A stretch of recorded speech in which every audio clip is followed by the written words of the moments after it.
सादर जय गुरुदेव। नामदान आवश्यक क्यों है? नामदान जीवात्माओं का असली धन है। 3 लोक की संपदा भी नामदान के सामने कुछ भी नहीं है। यह उस मालिक की मौज और प्रेम की दात है। वह मालिक जब नर तन धारण कर पूर्ण संत सतगुरु के रूप में इस मृत्यु लोक में प्रकट होते हैं, तब वह अति दया करके नामदान लुटाया करते हैं। बड़े ही भाग्यशाली होते हैं वह लोग जिनको नामदान की दौलत प्राप्त होती है। पहले लोग कई हजार वर्षों तपस्या त्याग साधना करके भी यह नामदान की दौलत नहीं कमा पाते थे। लोग जंगलों पहाड़ों दर दर भटकते थे, फिर भी इसको हासिल नहीं कर पाते थे। लोग अपना राजपाट धन दौलत सब कुछ लुटा देते थे, फिर भी प्राप्त नहीं होती थी। धर्मदास की साखी भी यही बताती है कि कैसे पूर्ण संत सतगुरु कबीर जी को पाने के लिए उन्होंने अपनी सारी दौलत लुटा दी और कितने ही कष्ट उठाए, तब जाकर कहीं उन्हें नामदान की प्राप्ति हुई। यह नामदान कोई मामूली वस्तु नहीं है और ना ही यह कोई औपचारिक विधि या कर्म कांड है। यह जीवात्माओं का असली धन है, असली खजाना है जो उस परमात्मा के पास रखा हुआ है। जैसे किसी सम्राट का संपूर्ण खजाना, राज्य और शक्ति तथा अधिकार उसके राजपुत्र के लिए रखे होते हैं, ठीक वैसे ही यह नामदान सारी जीवात्माओं की विरासत में मिलने वाली दौलत है। लेकिन यह उस मालिक की मौज और खुशी और इच्छा से ही मिलती है और यह दौलत स्वयं जब नर्तन में सतगुरु रूप धारण करके आते हैं तब ही प्राप्त होती है।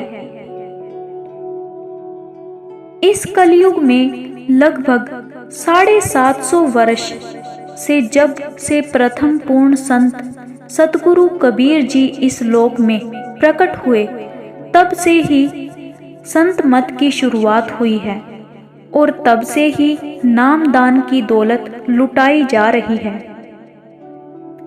कहा भी गया है कि लूट सके तो लूट ले बंदे संत नाम की लूट, वरना फिर पछताएगा जब प्राण जाएंगे छूट। कबीर जी से पहले अर्थात संत मत से पहले आध्यात्मिक जगत में योग, प्राणायाम, अष्टांग योग जाने कितनी ही कठोर साधनाएं लोगों ने की, जिसे कोई भी कर नहीं पाता। उससे शरीर को बड़ा कष्ट होता है। ऐसी साधनाएं जो सबके बस की बात नहीं है, ऐसी साधनाएं लोगों ने की और स्त्रियों को साधना करने का अधिकार नहीं था। यम, नियम, संयम आदि क्रियाएं बहुत ही सावधानी पूर्वक करनी पड़ती थी। कई वर्षों के कठोर तप के बाद भी बड़ी मुश्किल से कोई 1 चक्कर, कोई 2 चक्कर भेदन कर पाता था। परंतु संत मत में नामदान द्वारा सीधे 6ठे चक्कर से साधना कर सकते हैं। यह सबके लिए सुलभ है।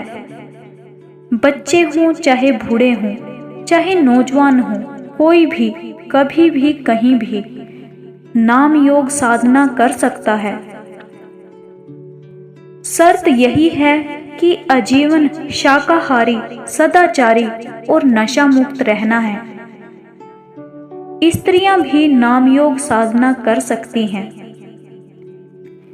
यह संतों की अपार दया ही है कि चाहे जैसे भी करो, लौटकर करो, बैठकर करो या खड़े होकर करो, जैसे आपकी सुविधा हो वैसे साधना कर सकते हो। वर्तमान में मौजूदा संत सद्गुरु परम पूज्य बाबा उमाकांत महाराज जी आदि दया करके, आध्यात्मिक परिश्रम करके, जगह जगह घूमकर यह अनमोल नामदान लुटा रहे हैं। वर्तमान मालिन कलयुग में जीवों की दुर्दशा, दुर्बलता को देखकर उनके कर्म अपने ऊपर लेकर उन्हें भव से पार होने का सरल रास्ता नामदान दे रहे हैं, वह भी बिना कोई परीक्षा लिए। महान हैं ऐसे सतगुरु। जय गुरुदेव।